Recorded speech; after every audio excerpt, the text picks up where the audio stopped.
A workshop on creating pleasing patterns today on Beads, Baubles and Jewels.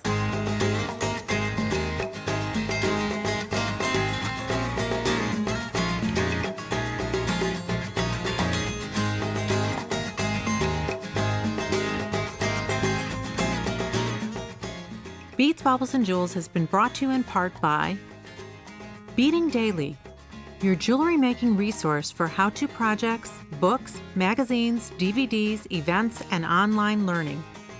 BeadingDaily.com. Beadalon, a manufacturer of flexible bead stringing wires, memory wire, artistic wire, stringing materials, innovative findings, and tools to help you fashion your own jewelry. Beadalon.com. Dreamtime Creations, an online supplier of crystals, findings, and jewelry making supplies since 1989. DreamtimeCreations.com. Halcraft, jewelry component manufacturer. Halcraft.com.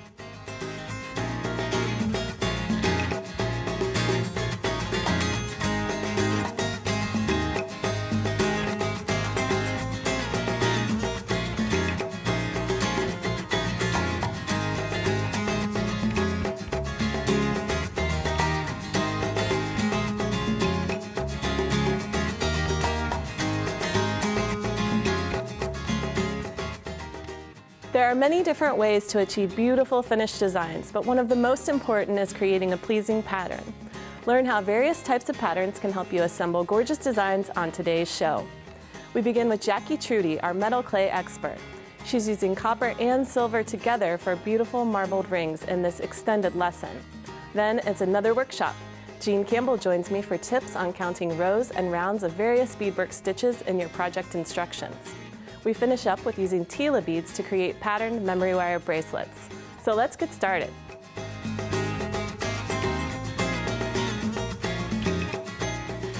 I'm here with art clay silver expert Jackie Truty, and today we are learning how to do marbling. Jackie, this is a great project. This is a wonderful project, and it's a brand new technique. Oh, really? Yeah, AIDA took 3 years. AIDA Chemical Industries that makes the product took 3 years to figure out how to put the silver and the copper clays together and fire them in one firing. It's really not been done before. Oh, wow, so we're seeing something brand new, and these rings are gorgeous. The rings are really beautiful, and it just marbles the silver and the copper clay together seamlessly in one firing.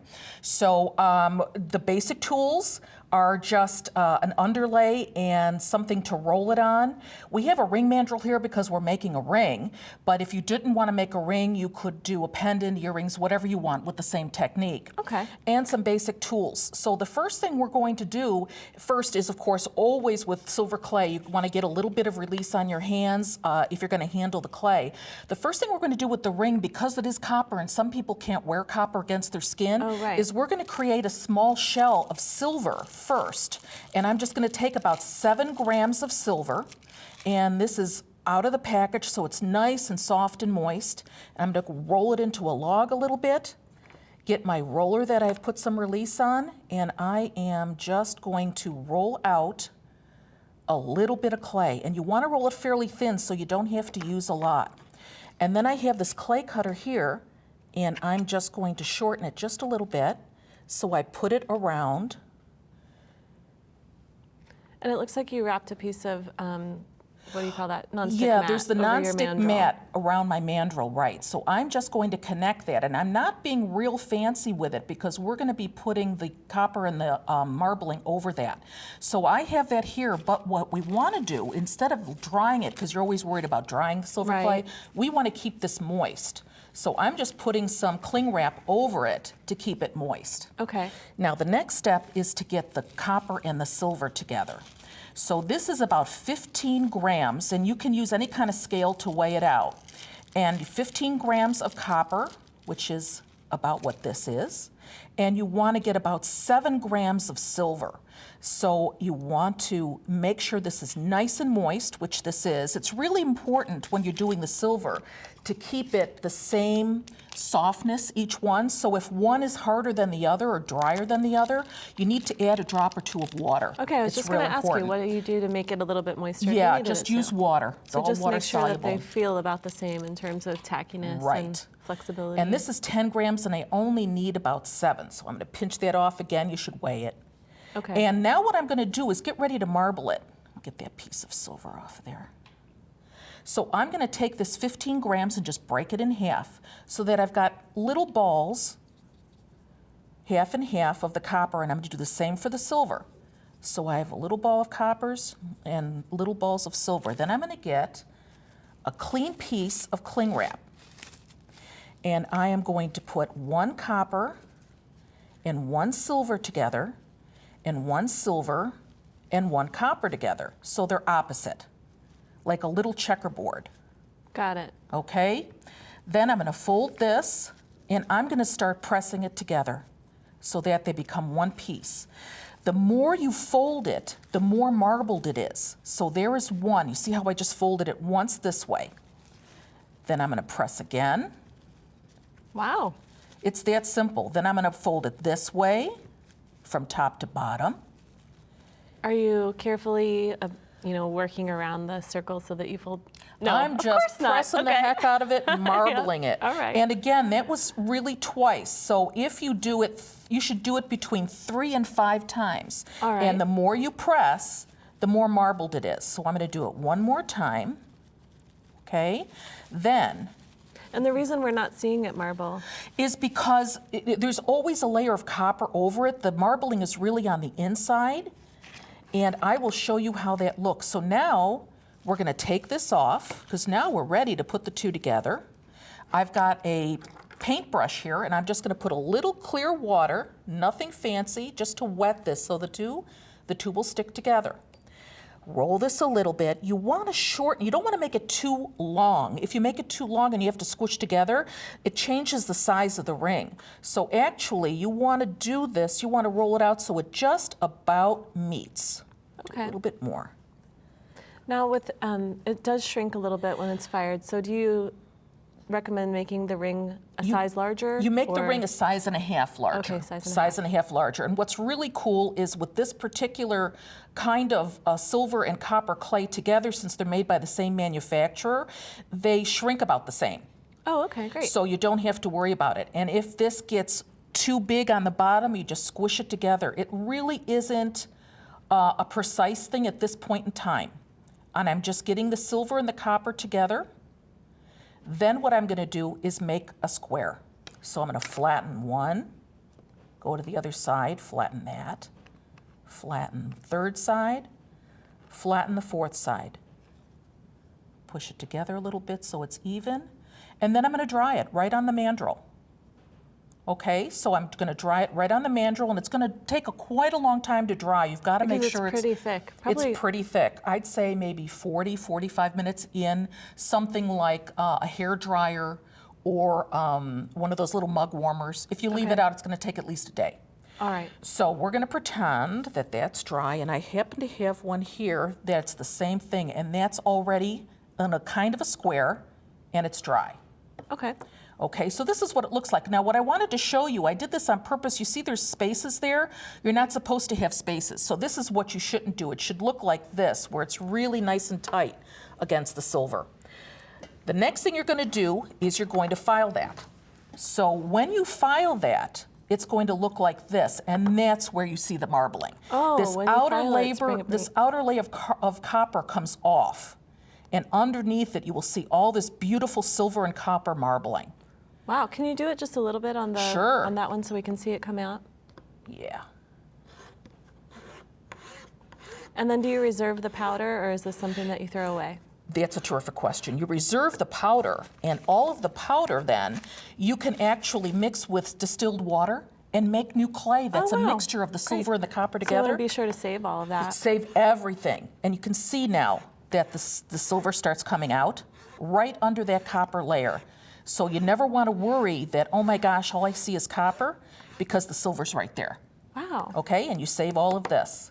So once you have it, you're almost ready to fire. Once you have it done, you're going to sand it with a little bit. I have some 600 and 1200 grit sandpaper. So you're going to smooth it because you want it nice and smooth to go into the kiln. And this is one of the projects you cannot do with a torch. You've got to have a kiln. You have to do it in the kiln. You have to have a kiln because of the firing temperature. Because typically when you fire copper, it's above the melting point of silver. So to get these two to meld together without alloying them is the secret Japan has come up with. Wow, that's amazing. Yeah, so now you have this, and now what we're going to do is put it on. First, you're going to put it on to a regular board, firing board, and this is just a compressed fiber board that goes in the kiln. This goes in open like this. Okay. And what you have to do first is you have to put it in the kiln and ramp it to 842 degrees. You don't hold it, you just ramp it there. Once it's done, you pull it out right away. And then it's gonna look like that. And that is what it looks like when the binder is all burned out and all you have left is the copper, which is turned black, and the silver. Wow, I'm so glad you told me, because if I put this in the kiln and took that out, I would be a little nervous. People would panic. Yeah. On the other hand, if it's still brown, you have to do it again. Ready. It's not ready yet. And we'll have all the instructions on the website. The instructions are all going to be there for you to follow and look at. So once you have that, then you let your kiln cool, okay? And the last stage is you take this, and here's a pan. There are many different kinds. Some people use ceramic, some people use small, large. It really doesn't matter, although you may have to tweak your kiln a little bit. Inside is this, and it's activated acid-washed carbon. Oh. This keeps the oxygen away, because copper can't be fired in oxygen. That's when it gets fire scale, and that's why people pickle.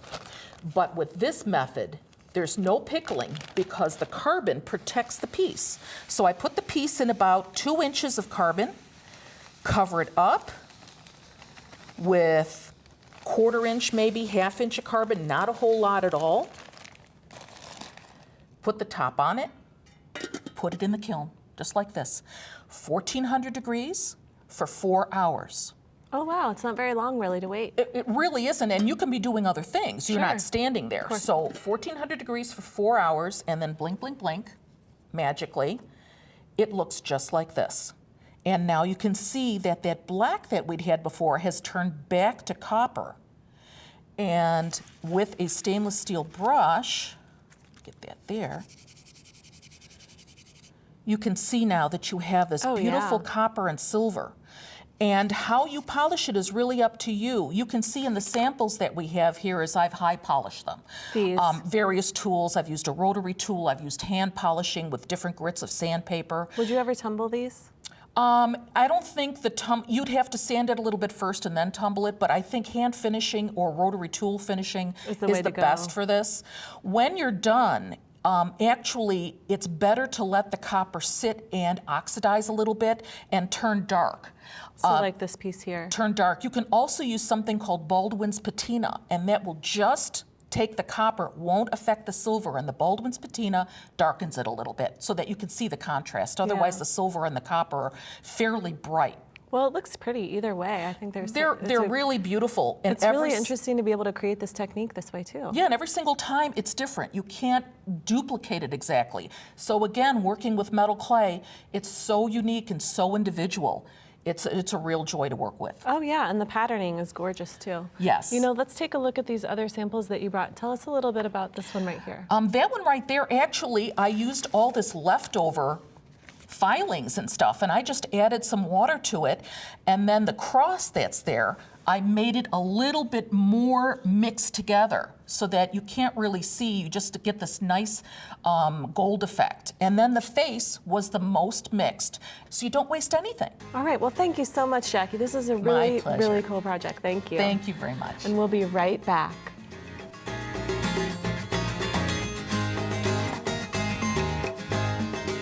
I'm here with Beadwork Magazine's Stitch Pro, Jean Campbell. Welcome, Jean. Hey, thanks for having me back, Katie. Yeah, and you have a great tip for us today for our workshop. Well, you know, when you follow magazine directions, you need to know how to count the rows and the rounds in a piece.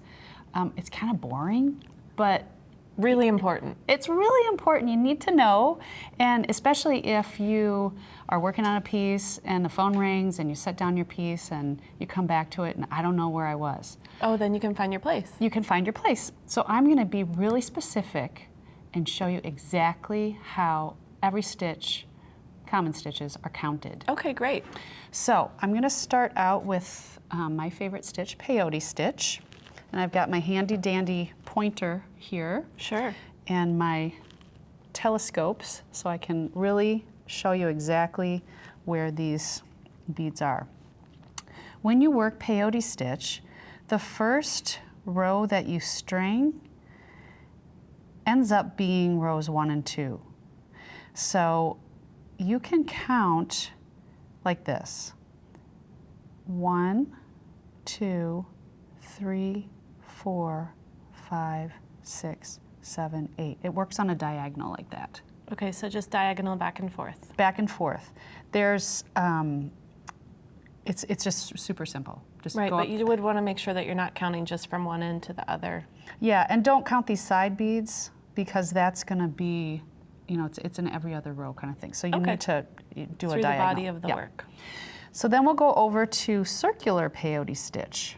All right, this is just flat circular peyote stitch. That first round that you do is round 1. It's a little different than the straight flat peyote stitch. In circular, you'll do again the every other. So 1, 2, 3, 4, 5, 6. Again, diagonal back and forth. Okay, can you do that again? You bet. 1, 2, 3, 4, 5, 6, 7, 8.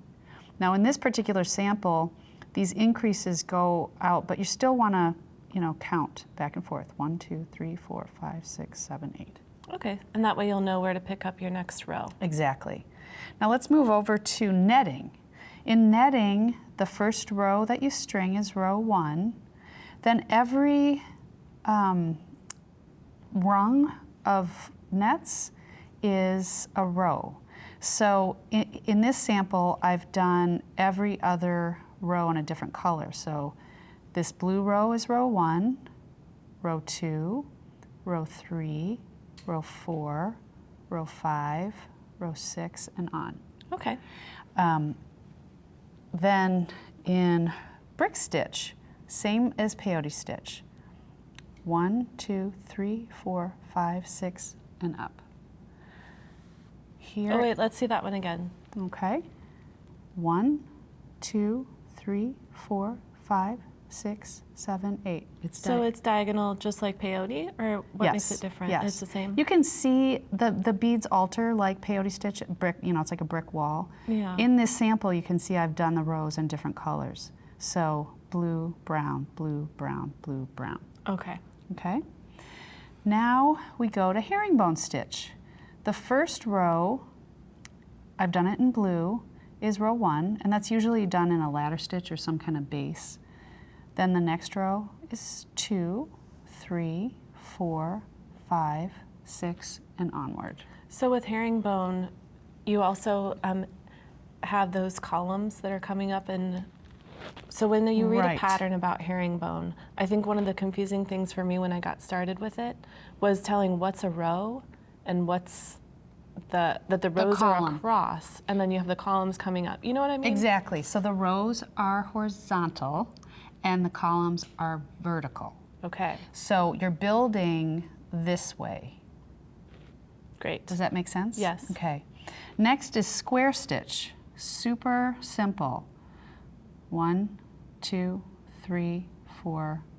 So blue, brown, blue, brown. It's just a very straightforward. Now, finally, I want to show you right angle weave. Now, right angle weave trips people up a little bit because that first row, you're making bigger units. Every unit, you're adding 3, 4 beads. So in this sample, you'll see the first row is blue. So that consists the is- whole entire first row. Yes, that is row 1. Now you see in row 2, you're just adding the 3 beads for each. I can see why that's confusing. It's very confusing, but if you just take your time and make sure your right angle weave is super tight, and count your units between where the holes are, Yeah. you'll be able to determine the rows pretty easily. Okay, and we'll have the diagrams for this on our website too, so people can take a look and have a refresher. And it'll have actual real numbers. All right, perfect. You'll You be can able to- practice. yeah, exactly. You can make a little sampler. I think that's really, it looks really neat too as a sampler of the different stitches. This would be It's handy to actually a keep nice around. thing, yeah. Yeah, well, thank you so much. This is a great tip. We'll be right back.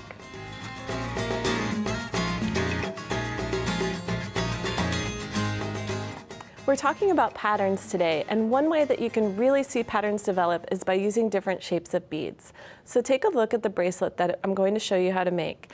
This is a memory wire wraparound bracelet, and it uses these tile-shaped beads. It also has delica seed beads in between, and it also uses Baroque pearls at the front. So by combining the Baroque pearls, the Tila beads, and the delicas, you can really create an interesting pattern without making it very difficult. It has an intricate look, but it's easy to do. So the first thing that you do is take your memory wire, which is stainless steel. It's tempered to remember its shape, so you don't need a clasp, and it looks like a coil like this. And for this bracelet, you'll just cut a piece with the ends overlapping. And it doesn't have to be precise because we will have to trim it when we get to the end anyway. So you'll want to cut two with the ends overlapping like that. And you definitely want to use a memory wire shear. This is a steel tool that's been hardened to deal with tempered wire. If you use your ordinary cutters, you can take a little notch out of the tips. So to finish the ends of this bracelet, we'll use the round nose pliers, and you just come to the end of the wire and roll it back. I always roll against the natural curve of the wire because it's easier to bend. If you try to bend it forward, it seems like it's more difficult. So do that on both pieces of wire. You're just making a basic loop right at the end. Okay, so once you have your two pieces, then you're going to thread the Tila bead onto the wire. And they're called that because they're that tile shape, and they have two holes in the end. They come in lots of different colors that can work really well too. You could even get some exciting things going on with color. Now, when you put this is a little bit tricky here. So when you put the wire through the first bead, you just want to make sure that your second wire is facing the same direction. So what I do is bring the bead all the way to the end so that you can see where it is next to the loop. So here I can tell that my loop needs to be on this side of the bead, so they're the same. So I'll feed it through the same direction on the other set of holes. It's kind of like a slider, really. And it's great for two-strand designs. You can also work them into beadwork in lots of really interesting ways. So there you go. And I can tell that my bead is sliding under the loops here, so I need to use my chain nose or round nose pliers to tighten the loops up, because I don't want that to happen. I want to make sure that the loop is all the way closed before I begin. Now, if you take a look at this one here, just remove my stopper, you can see at the end where I have the Tila bead first, then I put 3 seed beads on each wire. Okay, then it's a Tila bead and 3 seed beads, and it's that same pattern the whole way around. And I love the way that the matte beads work together with the shiny beads. It really creates just a beautiful palette. So now at the end, you can see I've already trimmed one wire. I think I even want it a little bit shorter, maybe about a ½ inch. So I'll use my memory wire shears, and always make sure that you turn the work down so your wire doesn't go flying. Then use your round nose pliers to make that loop again on the end. And you'll do that for both wires. Do be careful here, just be mindful that your beads are made of glass, and try to keep your plier tips away from the bead. Okay, so now once you have your 2 loops, you're going to use a set of 3 head pins, and I have some prepared right here. I just put a head pin through my Baroque pearl and made a wrapped loop, and I did 3 and put them on a jump ring, which makes it easy to attach to the end.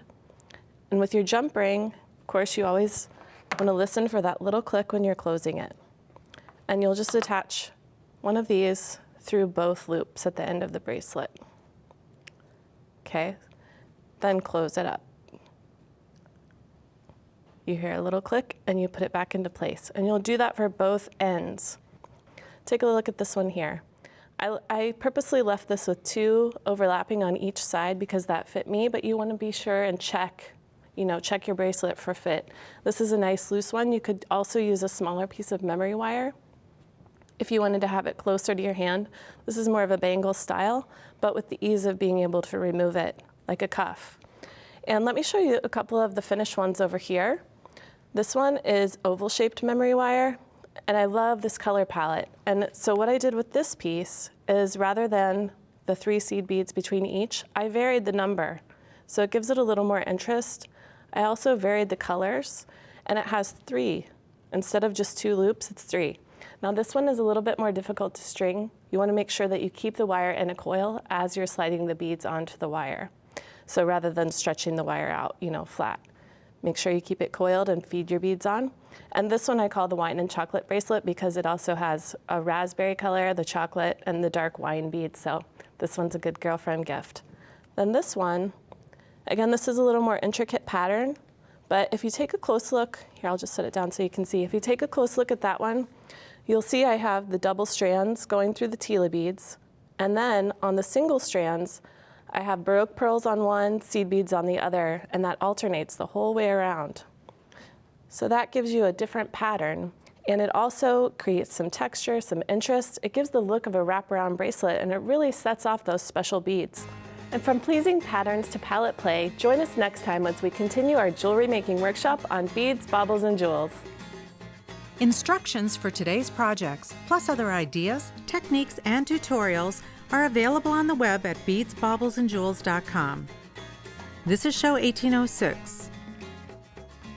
If you enjoyed today's show and want to see more projects and great guests, download individual episodes for $2.99 each or order a complete DVD set of the entire Beads, Baubles and Jewels Series 1800 for $29.95 plus shipping and handling at beadsbaublesandjewels.com. Don't miss a single episode. Beads, Baubles and Jewels has been brought to you in part by Beading Daily, your jewelry making resource for how-to projects, books, magazines, DVDs, events, and online learning. BeadingDaily.com. Beadalon, a manufacturer of flexible bead stringing wires, memory wire, artistic wire, stringing materials, innovative findings, and tools to help you fashion your own jewelry. Beadalon.com. Dreamtime Creations, an online supplier of crystals, findings, and jewelry making supplies since 1989. Dreamtimecreations.com. Halcraft, jewelry component manufacturer. Halcraft.com.